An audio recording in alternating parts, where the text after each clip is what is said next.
नमस्कार दोस्तों। स्वागत है आप सभी का हमारे चैनल भक्ति ज्ञान में। दोस्तों आज मैं आपको बैसाख मास में सुनी जाने वाली बैसाख स्नान की ब्राह्मण और ब्राह्मणी की कहानी सुना रहा हूँ। एक ब्राह्मण और ब्राह्मणी थे। वे सदैव अपना मन भगवान की भक्ति में ही लगाए थे। वे दोनों बैसाख मास में 7 कोस दूर गंगा स्नान करने जाते थे। रोज इतनी दूर आने जाने से ब्राह्मणी थक जाती थी। एक दिन ब्राह्मणी के मन में विचार आया कि यदि मेरे पुत्र होता तो बहू मेरी मदद कर देती। घर वापस आने पर खाना बना हुआ तो मिलता, कपड़े धुले हुए मिलते। उसने अपने मन की बात ब्राह्मण को बतलाई। ब्राह्मण ने सोचा कि मैं तेरे लिए बहू ला ही देता हूँ।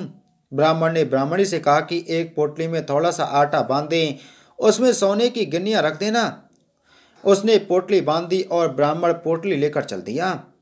भगवान का ध्यान करते हुए चलते चलते गंगा जी के किनारे एक गांव में पहुंचा। वहां बहुत सारी लड़कियां मिट्टी में अपने घर बनाकर खेल रही थीं। जब सब लड़कियां घर जा रही थीं तो अपने घर को तोड़कर जाने लगीं। उनमें से एक लड़की बोली कि मैं तो अपना घर नहीं तोड़ूंगी, मुझे तो अपने घर से प्यार है। उसकी बात सुन ब्राह्मण लड़की जाने लगी तो ब्राह्मण भी उसके पीछे चला। और जब वह लड़की अपने घर पहुंच गई तब ब्राह्मण उसके घर चला गया। ब्राह्मण बोला, बेटी बैसाख का महीना है, मैं किसी के यहाँ खाना नहीं खाता। तुम अपनी माँ से पूछो कि मेरे आटे से 4 रोटी बना देगी क्या। लड़की ने अपनी माँ को सारी बात बतलाई। तब उसकी माँ कहने लगी कि ठीक है, जा ब्राह्मण से कह दे कि अपना आटा दे दे। उसने आटा छाना तो उसमें से सोने के सिक्के निकले। वह सोचने लगी कि जिसके आटे में सोने के सिक्के हैं वे धनवान होंगे। जब ब्राह्मण रोटी खाने बैठा तो लड़की की माँ बोली, महाराज आप लड़के की सगाई करने जा रहे हो।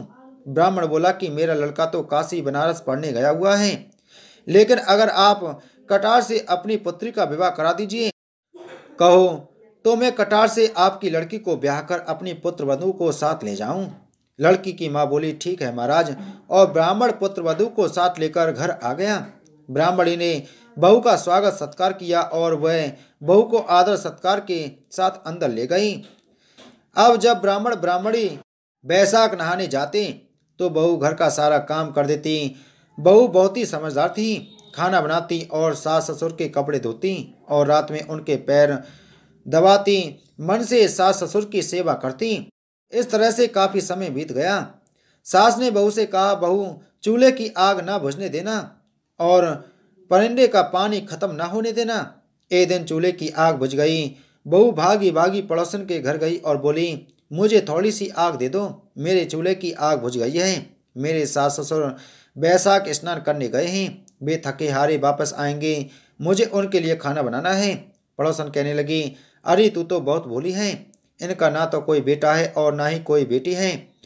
अब बहू पड़ोसन की बातों में आ गई और कहने लगी कि अब आप ही बताओ मैं क्या करूं।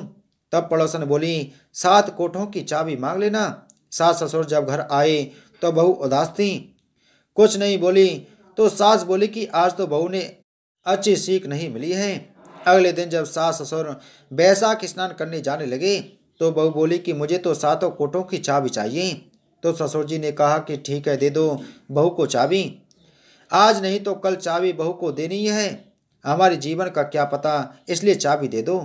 सासू जी ने चाबियां दे दी। सास ससुर के जाने के बाद बहू ने कोठे खोलकर देखे तो किसी में अन्न भरा है, किसी में धन भरा है, किसी में हीरे मोती जवाहरात भरे हैं, सभी में अटूट भंडार भरे पड़े हैं। साथ में कमरे में पीपल पतवारी, तुलसी माता, गणेश जी भगवान, गंगा माता लोले ले रही। बहू देखकर हैरान हो गई। वापस जाने लगी तो लड़के ने बहू का पल्ला पकड़ लिया। बहू बोली, आप कौन? तो लड़के ने कहा, तुम मेरी पत्नी हो और आपके सास ससुर मेरे माता पिता हैं। तब बहू बोली, आप थोड़ी देर यहीं रुको, जब माँ पिताजी आएंगे तो मैं उन्हें लेकर आती हूँ। बहू कमरा बंद करके चली गई। ब्राह्मण ब्राह्मणी आए। बहू को बहुत खुश देखकर सोचा कि बहू कोटों का धन देखकर खुश हो गई है। तभी बहू ने दोनों को प्रणाम किया और बिना कुछ बोले हाथ पकड़कर 7वें कोठे में ले गई। सास ससुर देखते ही भगवान के चरणों में साष्टांग प्रणाम करने लगे और उनके पांव पकड़ लिए। भगवान ने कहा, हम तुम्हारी श्रद्धा भक्ति से अत्यधिक प्रसन्न हैं, तुम्हें ये पुत्र देते हैं। अब तुम पुत्र व पुत्र वधू के साथ प्रसन्नता से रहो।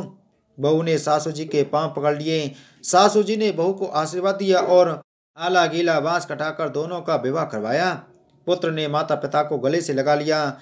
हे बैसाख के ठाकुर जी, जैसे ब्राह्मण ब्राह्मणी की मनोकामना पूर्ण की, वैसे सबकी करना। कहानी कहने वाले, सुनने वाले और हुंकारा भरने वाले और सभी के परिवार वालों की करना। बोलो विष्णु भगवान की जय।